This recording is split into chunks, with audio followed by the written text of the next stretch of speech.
Welcome back to the Love Inspired Leadership Podcast. Both Dr. Jill and I are very, very happy that you are here. And this conversation is close to my heart in where we're going today. And my mission, my intention is to bring truth to my audience and the power of love inspired leadership. And Dr. Jill really lives this within her life. And she is living her legacy through this purposeful, passionate contribution in the wisdom that she brings. So today's theme is really about thriving beyond cancer and living without fear. And that sizzles my soul. I don't know about you, but it sure sizzles mine. So let me introduce you to her. Dr. Jull Rosenthal is an award-winning Harvard and Stanford educated physician turned cancer and mindset coach.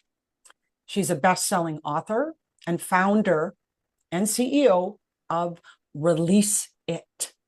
I love it. So forever thriving beyond cancer.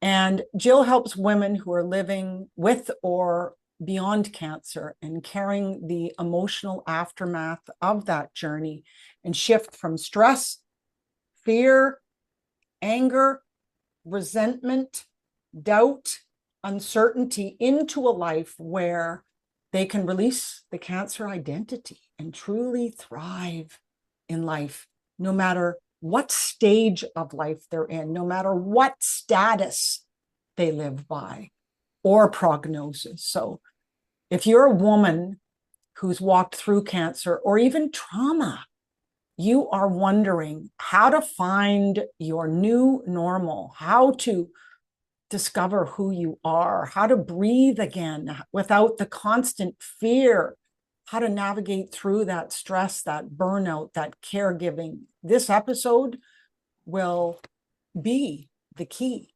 to open the door to your opportunity, to new possibilities, and remind you that your story is so much bigger than your diagnosis.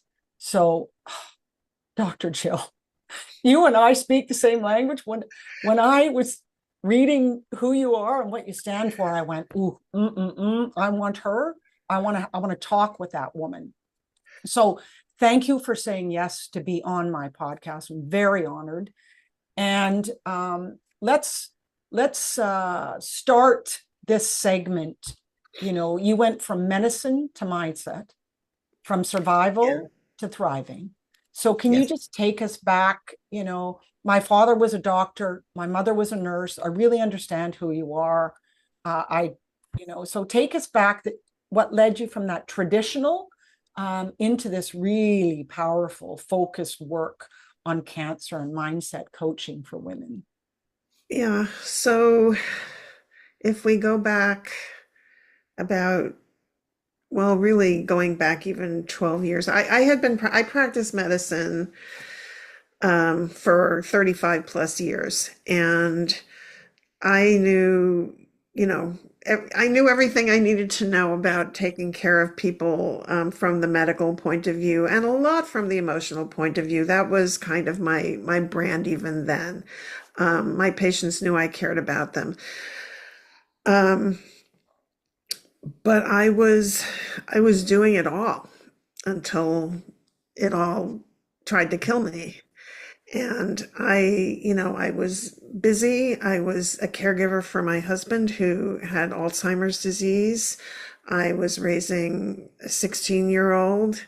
I was traveling across the country about once a month for a couple of years to take care of my aging and then dying parents. And I was dealing with some medical things. And eventually I couldn't do it anymore. My health fell apart. And while I was out for foot surgery, that for a chronic problem that had been ongoing for, 18 years, I found a breast lump. And I had been so busy that I was like years overdue for a mammogram because I didn't have time during the day Right. to even pick up the phone and make an appointment, let alone go.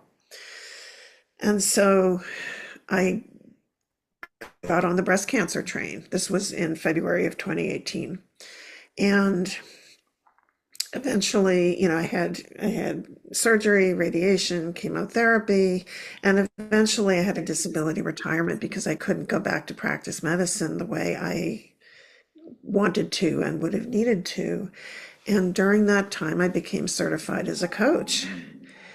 And I started out doing one thing, but eventually it it drove me to where I needed to be, which is in helping women with cancer to let go of fear and anger and uncertainty, to be able to live with uncertainty and to be able to not be thinking about cancer all the time and create a life happier than before. And um, and so I realized that even after 35 years as a physician, this is why I'm on this planet. Yes. Oh, thank you. It's your calling. It's your living It really, legacy. It it is. really is. So Beautiful. it evolved. And what I help people with is, I work with women who have, some of the people I work with are 20 years out from cancer and they're still Of course. afraid every single day. And it doesn't have to be that way. Mm-mm. I worked with a woman who had been carrying fear of her cancer for over 20 years. She described it as carrying a crucifix. Wow. Like, and she didn't mean, the kind that you wear around your neck. She meant, the The big, heaviness the and the big one. load. 32 minutes, fear dissolved. Beautiful. And Mm.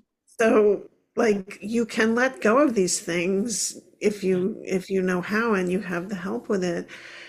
And I didn't realize before I had cancer, like how much of that emotion people were carrying. And I didn't realize, I didn't, like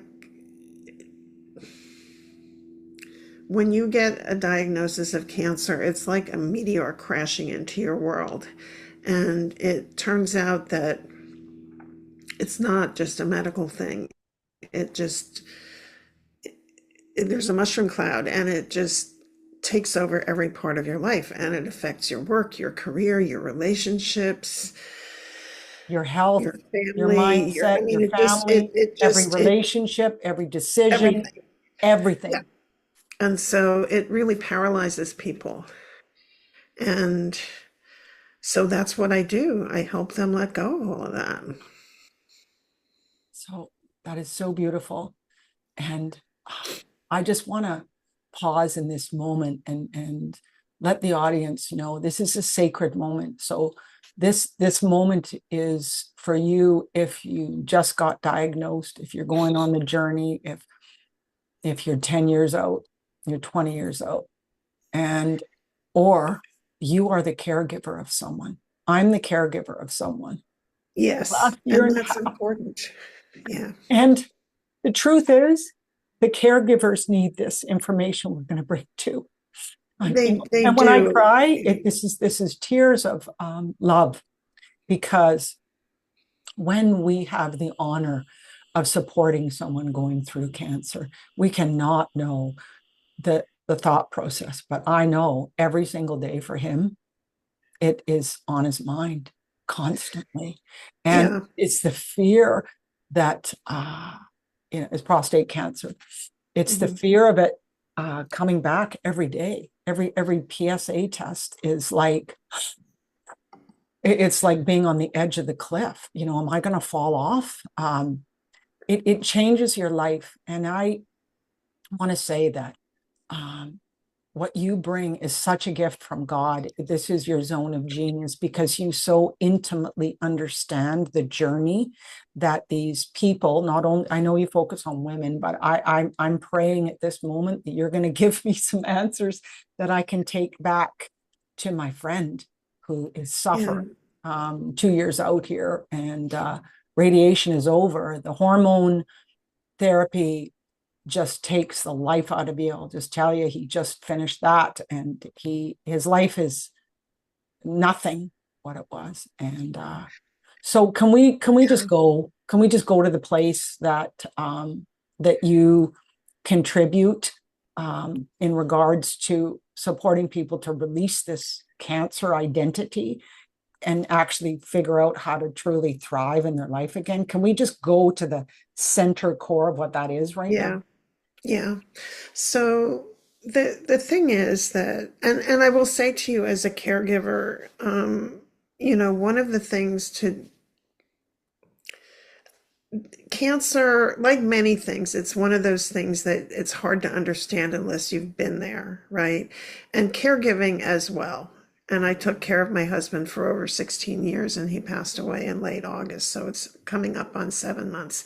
So I get that. And the statistics on caregivers, especially long term, it's really hard for caregivers. But just being willing to sit with it and be present and not tell somebody, oh, it's going to be okay, or oh, you're strong, or oh, you like some people, they'll say, like, well, at least they caught it early, or like all these things that sound like they would help and cancer patients hate. But in terms of the cancer, the person with cancer, um, it like the same way that it like reaches tentacles out into your body, it does that in your brain, and it just takes hold of it, and it awakens really primal fears.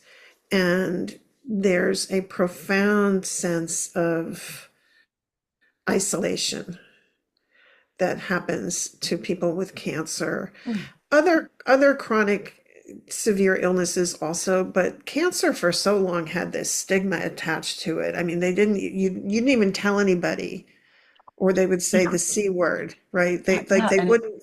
no, it It's was like because like you could catch it, or like really ridiculous stuff. And so, but the thing is that what isolates people in part is this sense that nobody else gets it. When I get on a call with a potential client and I ask them why they scheduled the call now, and with me in particular, they all say the same thing. They say, because I know you get it. mm, And I do get it. But people feel isolated. They also frequently, um, people around them don't know what to say. no, it's And uncomfortable so, for them too. ghosting, Yep. it brings up all of their fears about not only what might happen to you, but what might happen to them. It brings up all of their fears of mortality, and they're afraid of saying the wrong thing, so they just withdraw. Yep. And so a lot of people get ghosted Yeah, they do. by friends and relatives, and it's very hurtful. And on the other hand, a lot of people push away friends or family who inadvertently say the wrong thing. Right. And so there's a lot of damages to relationships. So can it's this separation that I think is the critical piece, And what I told him, not on my watch. No. So Yeah, it's daily. And I do a journal every day, and I do a recording of that journal, and it's transformed who he is. And I've been sending it to him for the last year every day. yeah. And Well, he's uh, lucky to have you doing that oh, for him. well, I'm blessed to contribute too, because it's really been a part of my own growth and evolution and understanding of all of this. And I just, so the one thing I think that I just want to add to that is this sense of shame too, like that is so intrinsic, for men too, and women. And Yeah, I just, I just, I just think that this concept of release it, which is what you're about. So can we go to that next? So I mean, this healing process is not just physical, it's emotional, it's mental, it's Yeah. spiritual, it's deeply relational. So can we go to what this is meaning of release it? So I have a phrase that I did it for a whole year, let go to lead. So what can I release? What can I let go? So I'm so passionate about what is release it. So can you tell us Yeah. about that? Yeah. So when I work with somebody, I don't want to get as much into the how as the what, Yes. because, Yes, agreed. Agreed. but in terms of like a little bit about the how is I have a variety of exercises that I do with the people I work with that help them let go of that visceral sensation that goes with the thoughts. And I do work with them to let go of previous, like all their childhood trauma, whether it's big T trauma or little t trauma that program their subconscious brain with certain coping mechanisms so that like they get triggered by things that happen to them. So I work on that with them too. But a lot of what I do is designed to help um, relieve the cancer chatter Yes. that's in their brains. And It's not they're release pushing that. away. Mhm. Yeah, like letting something go is not the same as putting up with it. Letting something go is not the same as like resignation is not the same as acceptance and peace, Great. right? And so when something bad or wrong happens, and there's lots of things that happen that we feel shouldn't happen, and there are lots of things we would all agree shouldn't happen, but they do. And so the question is, can something happen and you can be able to say, this is not okay, but I'm okay. Yes, And that's a big leap for a lot of people. it is. And it's a gradual learning, lesson, surrender, Sometimes understanding. it's gradual and sometimes It's in a you can second. change it in an instant. I agree Yeah. with you. So this is about alignment, which is my second phase of the aim high method. And the first phase is truth, which is where you went. And, alignment is in this context in which you speak. And it's love choosing us again and again and again, even after our bodies and our hearts and what they've been through so much. It's when our thoughts, our nervous system, which is what you're talking about, and our choices begin to line up with the truth. That when we are more than what has happened to us, life starts to feel different from the inside out. And Exactly. Yeah. it's, yeah, We get to choose. we do. And we are so used to living our lives from the outside in and being responding to the circumstances and everything around us.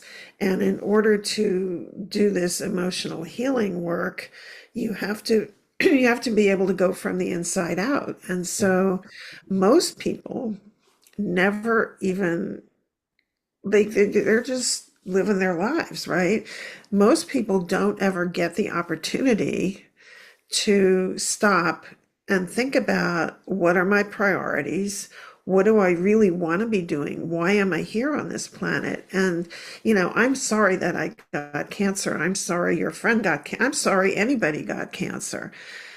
And I'm immensely grateful for the people and things that have come into my life and the new career that has come into my life as a result of it. And so, you know, it that part of it is an opportunity or a gift. If you get to decide what's important to me and to realize that we have a lot more choice about things than we think we do. Yes. Yes. I'm going to repeat that one more time, please. Yeah. Dr. Jill, Yeah. can you say that Yeah. two more times, please? You said that's funny. I do that with my clients. Oh, do you? Well, I I just do. want the During there's a audience. visualization I I, do, I and then want I the have them audience repeat to, the thing 3 times. well, Yeah, yeah, okay, let's do three. And I want the yeah. audience to hear it. I want you to close your eyes. I want you to let it land. And I want you to feel it inside your body. So you go ahead, Dr. Jill. We all have more choice than we think we do. We have more choice than we think we do. We have more choice than we think we do. We do. And that is such a And that- blessing. That's and such an that's part of the honor. work I do because people don't see the choices. Right. They don't. So I want to say that your insights remind us that courage, is not, pretending that we're not afraid. It is choosing one small, loving step, even when fear Yeah. is loud. And it's those small steps taken over time with consistency that create this beautiful, beautiful rhythm of love inspired leadership, is what I would call it. And it becomes our new normal. It becomes our new meaningful position to serve not only ourselves, but those people that we love in our life. And it feeds the meaning, the purpose, and the reason we're here. And it's really this new relationship, new what I call authentic identity with ourselves. And so let us, if there's one living legacy that you want to leave our audience with, what would that be for you in this lifetime?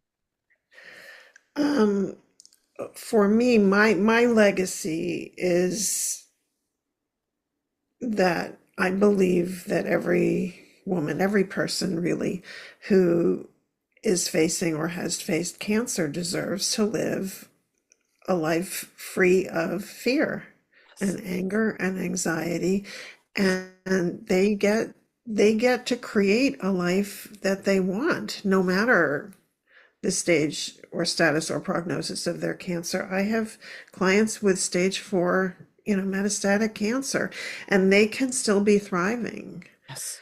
So that's, and I know it's possible for them, and so my mission is to make more people know that that's possible. It is. It is. Thank you for your incredible zone of genius, my dear Dr. Jill. And for the audience, how can the audience connect with you? And do you have a gift for them? I do have a gift for them. They can find me at my website, which is drjillrosenthal.com. And the gift that I have is it's called Put Down the Cancer Baggage, a self-healing journal and quick start guide to letting go of what's holding you back after cancer. But it is applicable to any kind of trauma or difficulty. And so even for the people who haven't had cancer, they may want to take a look at that. And they can find it at, and I'll send this to you, drjillgift.com/cancer baggage. Beautiful. And this is also for the people that are supporting those people going on that transit, Yes, like I myself. think, I want to get it yeah, for me, and yeah, I'll pass that through to him. But all of us know it's we all are here as love inspired leaders, personally and professionally, in my watch. So thank you for your generous gift, and thank you for you know landing on your calling, your living legacy. It's so beautiful and so meaningful. And so I want to invite the audience also to receive my gift once again, the 21-day sacred insight journey of living above the line. 21 days landed in your email box, me in my pajamas with a recording of my journal prompt. And it's reflections that you can do, journals each day, but 21 days will support you to connect with your purpose, your presence, your passion, and also who you are with your authentic identity. So, Dr. Jill, thank you for being on my podcast. I just loved it. And I think you were meant to come into my life today. So thank you. yeah. Thank you for having me. It was a privilege. And until next time, I look forward to joining us again on the Love Inspired Leadership podcast. Take good care.